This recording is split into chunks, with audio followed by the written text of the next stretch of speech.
Have you ever just stopped and wondered how AI seems to get us? How it understands the weird, messy, and nuanced way we talk? Well, a huge part of that magic comes down to one really powerful idea: context. And today, we're going to dive into a crucial piece of that puzzle: bidirectional recurrent neural networks, or BRNNs. They basically taught machines the simple, timeless wisdom of looking both ways. Okay, let's kick things off with a sentence you've probably thought or said yourself. The movie was surprisingly good, but the ending was disappointing. So, is that a good review or a bad one?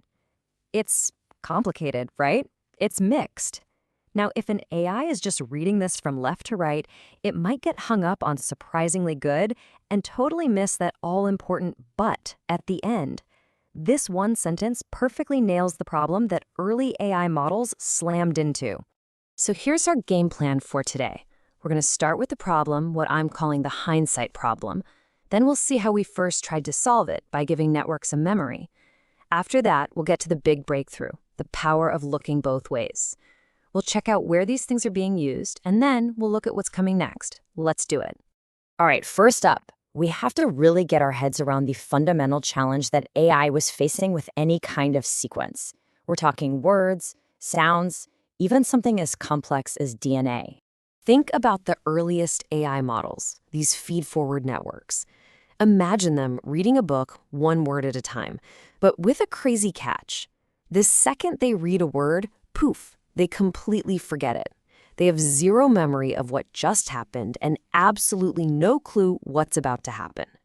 With a system like that, trying to understand the plot of a story or even just the meaning of a sentence is, well, it's pretty much impossible. So to fix this, researchers knew they had to give these networks some kind of memory. And this led to the first huge breakthrough for processing data that comes in a sequence: the recurrent neural network. The RNN was a total game changer. It brought in this concept of a hidden state, which is really just a fancy way of saying it has a memory. So as it reads a sentence, it keeps a little summary of the words it's already seen. This allowed it to finally start understanding the relationship between things that happen in a certain order. But, and this is a huge but, there was a critical flaw. A standard RNN is like trying to drive a car while only looking in the rearview mirror. Yeah, you've got a great memory of the road you've already covered, but you have no idea what's around the next curve.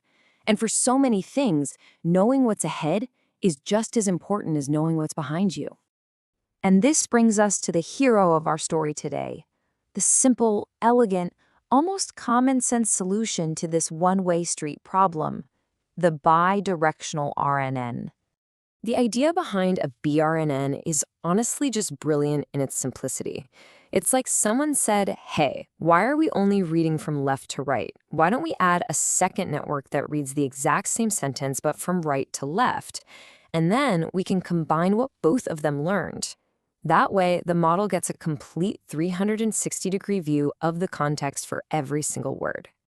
And this table right here just lays out the difference so clearly. A traditional RNN, that's a one-way street. It only gets context from the past. But a BiRNN, that's a two-way superhighway. It gets the full picture, both past and future context. It's the difference between getting a few puzzle pieces and seeing the entire completed puzzle. So how does this actually work under the hood? Well, it's kind of like this beautiful three-step dance. First, you have one normal RNN layer that processes the sequence forward, from start to finish. At the exact same time, a second layer is reading it backward, from finish to start. And then, for every single word, the model just combines the information from both directions.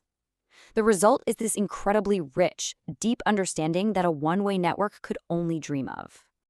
Okay, so that's the theory, and it sounds great, right? But where does this powerful idea actually show up in the real world? Let's take a look. Natural language processing, or NLP, is where BiRNNs absolutely exploded. Think about translation. To correctly translate a word in English to French, you might need to know a word that comes later in the sentence. Or what about finding names, dates, and places in a document? Context is everything. And as we saw with our movie review, for understanding sentiment, Looking both ways is the only way to not get it wrong. And hey, it is not just about written text. Think about speech recognition. The sounds that come after a certain sound can completely change its meaning. Is the person saying recognize speech or recognize beach? Yeah, BRNNs help systems like Siri and Alexa figure that out. The same thing goes for handwriting, especially cursive, where knowing what letter comes next is a massive clue for figuring out the one you're looking at right now. The applications get even more specialized. In bioinformatics, scientists use BRNNs to comb through enormous genetic sequences, looking for patterns by analyzing them from both ends. This can be absolutely key to understanding what a gene actually does. And in finance or weather forecasting, models that can look at historical data and consider future trends just make way more reliable predictions. Now, BRNNs are incredibly powerful, for sure, but they aren't the end of the story. Like any technology, they come with some trade-offs. And the world of AI, well, it moves fast.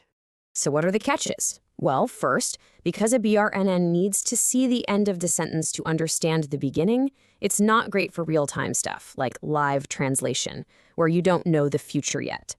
Second, running two networks is just more work than running one. It takes more processing power. And finally, even the best ones can sometimes get a little lost if you give them a super, super long sequence to analyze. And this is where the next chapter of our story really begins. While BLRNs were this massive leap, their step-by-step nature had its limits. In the last few years, a totally new architecture called the transformer has taken the world by storm. You've heard of it. It's what powers massive models like GPT and BERT. And it comes at the whole problem of context from a completely different angle. This table breaks down the key differences perfectly. RNNs process data sequentially, step by step, forwards and backwards. Transformers, though, use this powerful trick called self-attention. Instead of just looking at the words next door, self-attention lets every single word look at every other word in the sentence all at the same time to figure out what's important. This ability to do things in parallel is why transformers are just crushing it in large-scale language tasks now. But BRNNs are still incredibly useful for things that are inherently sequential, like audio signals or financial data. And that really brings us right back to the core lesson here. The fundamental idea that the BiRNN championed, that true understanding requires seeing the whole picture, the past and the future, that idea is still at the heart of our quest to build truly intelligent machines.